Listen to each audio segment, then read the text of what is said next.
An entire organization dedicated to 51% of the population. I know, it seems excessive. No, I mean, women are 51% of the population. In Congress, that number is significantly smaller. It's somewhere between 17 and 20%. So we have a lot of ground to cover. We're making really great strides, but we have a long way to go.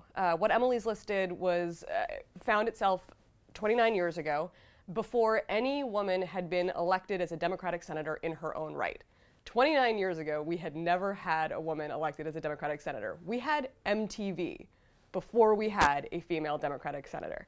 So in that span of time, we have made incredible gains. We now have 16 women in the Senate, Democrats and 4 Republicans, but clearly that's not even close to enough.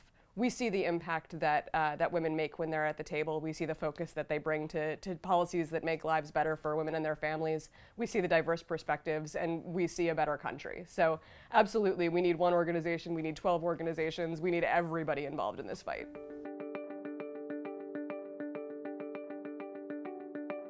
I'm really happy that I am having a hard time answering this question because there are so many women to watch in the 2014 races. I'll start with the Senate. We'll keep it short and simple there. We have 2 holds that we need to keep. There's a fantastic woman senator in North Carolina named Kay Hagan, and there's Jean Shaheen in your neighbor in New Hampshire. The 2 of them have to keep their seats if Democrats have any hope of holding the Senate. So we want to make sure that that happens, but then we also want to send them reinforcements. Allison Lundergan Grimes is running against Mitch McConnell in Kentucky. She's the youngest Secretary of State in the country. She's fantastically popular and is running a heck of a race. Michelle Nunn is a really interesting candidate running for Senate in Georgia. She ran the Points of Light Foundation, which is the nation's largest volunteer organization that George H.W. Bush started.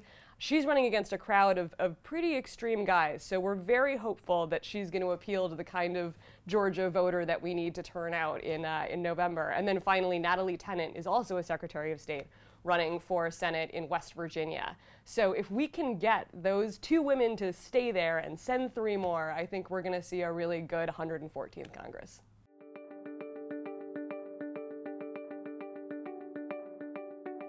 This is such a fantastic problem to have, and we're seeing more and more of it. So let me just start by saying, when Democratic women run for office, they tend to win. One of the only silver linings about how high a bar women set for themselves is that when we decide we're ready to take the plunge and run for office, we tend to be really good at it. So we need more women running. That's how we're going to get to parity. It's not the winning that's the hurdle, it's the running. So it's fantastic to see multiple women jumping into a race. So every race we evaluate on a case-by-case basis. If there's a clear front runner, if voters are really obviously into one particular candidate, and we think with our help we could put her over the edge, we'll get in and support her. But one of the great things about Emily's list is that we can have a long-term relationship with these women. We can have conversations with them about one race, about another race, another cycle. We want to fill every city council, every state legislature, every executive seat with women. So we are always communicating with women who are interested in serving in public office and trying to figure out where we can be the most helpful. So just because we don't support somebody in one race doesn't mean we won't support them in the next race, and we absolutely encourage everybody to get in.